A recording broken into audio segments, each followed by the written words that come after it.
한 달에 한 권 가인지 북클럽 진희입니다.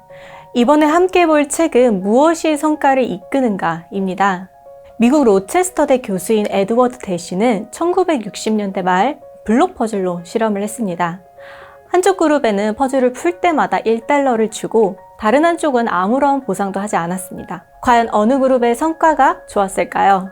결과는 후자, 즉 보상이 없었던 그룹이 퍼즐에 몰두하는 시간도 길었고 또 창의성이나 문제 해결 측면에서도 더 높은 점수를 받았다고 합니다.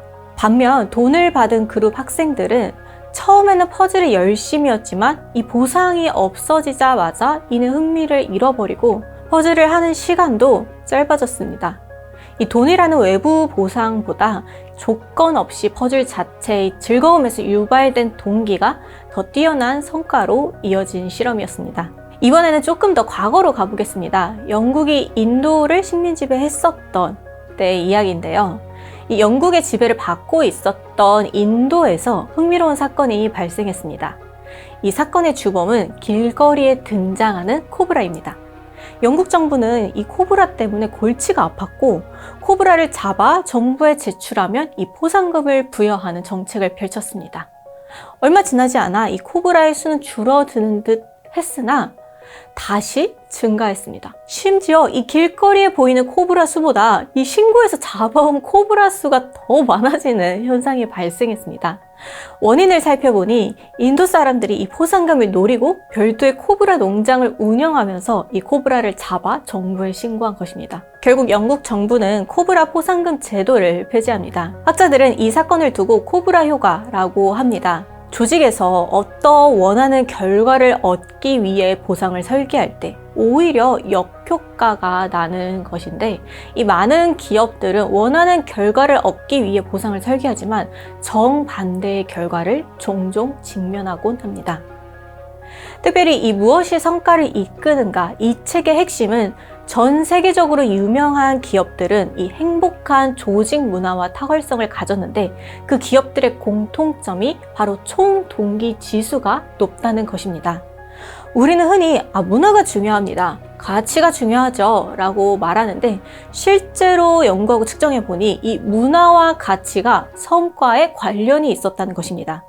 그래서 이 책의 저자는 총 동기 지표를 찾아내어 총 6개 직접 동기와 간접 동기를 설명합니다. 직접 동기는 3가지로 일의 즐거움, 일의 의미, 성장입니다.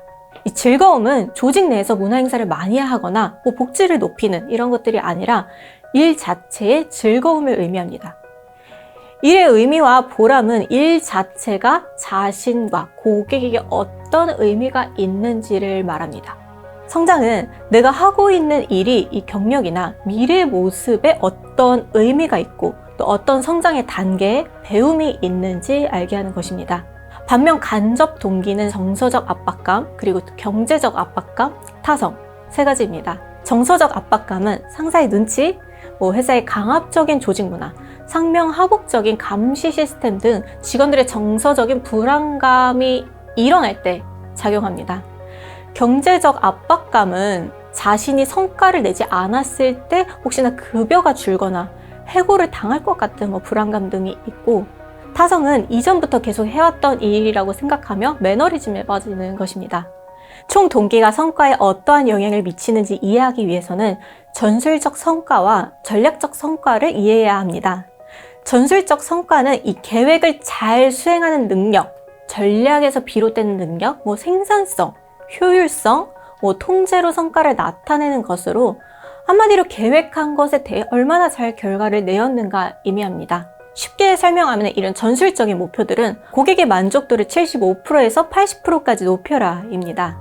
반면 적응적 성과는 계획에서 벗어나 유연성을 대체하는 능력을 말합니다. 고객의 불만을 효과적으로 처리할 수 있는 이런 새로운 방법을 생각해 보라. 즉 기획과 창조의 영역이 강합니다.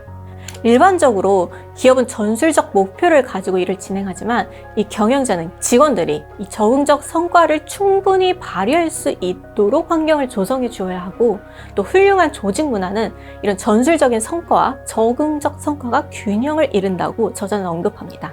총 동기를 높이기 위해서는 일의 즐거움, 의미, 성장 즉 직접 동기를 높여야 하고 간접 동기를 낮출 때 성과로 이어진다고 말합니다. 그렇다면 어떻게 하면 총 동기가 높은 조직을 만들 수 있을까요? 이 책의 후반부에서는 여러 가지 방법들을 제안합니다. 그 중에서 4가지만 조금 가져와서 정리를 해드리면 첫 번째는 리더십 영역입니다. 앞서 설명드렸던 적응적인 목표를 직원들이 가지고 일할 수 있도록 하는 것입니다. 두 번째는 조직의 정체성, 즉 기업의 미션, 핵심 가치, 철학 등이 명확해야 하고 전 직원들에게 끊임없이 공유하는 것입니다. 그래야 뭔가 곤란한 상황에서도 모두가 같은 방향을 바라보고 동일한 의사결정을 할 수가 있습니다.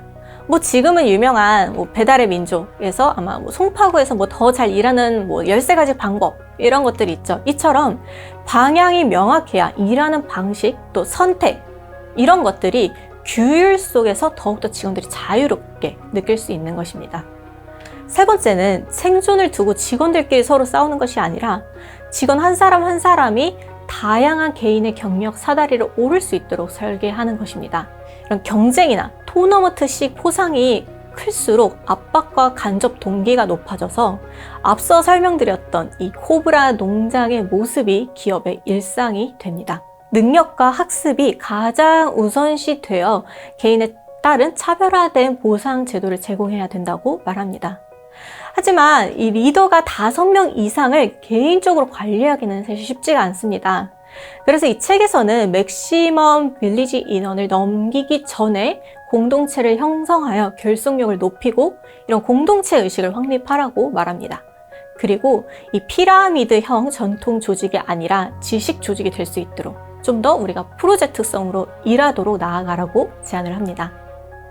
사실 이 책은 저희가 한 4, 5년 전에 소개를 한 적이 있었습니다. 근데 마침 이번에 개정판이 나오면서 경영자분들, 이 특별히 조직 문화와 보상에 대해 고민이 있는 경영자분들이 꼭 한번 읽어보셨으면 좋겠다라는 마음으로 좀 가져와 봤습니다. 아마 이 영상을 보고 계신 경영자나 리더분들 모두 이 직접 동기를 높여주고 직원들과 함께, 우리 팀원들과 함께 즐겁게 성장하기를 원하지만 참 사람이 내 맘대로 되지 않은 경우가 좀 많습니다. 어쩔 때는 간접적 동기를 사용해 버리고 싶은 마음이 하루에도 좀 몇 번씩 갖게 될 때도 있을 겁니다. 물론 적절한 보상은 필요합니다. 근데 다만 직원들이 일하는 본질인 이 일의 즐거움, 의미, 성장에 집중을 해야 결국 사람의 마음을 얻을 수 있고 또 직원도 기업도 함께 성장할 수 있다는 사실을 기억하시길 바랍니다. 감사합니다. 한 달에 한 권 가인지 북클럽.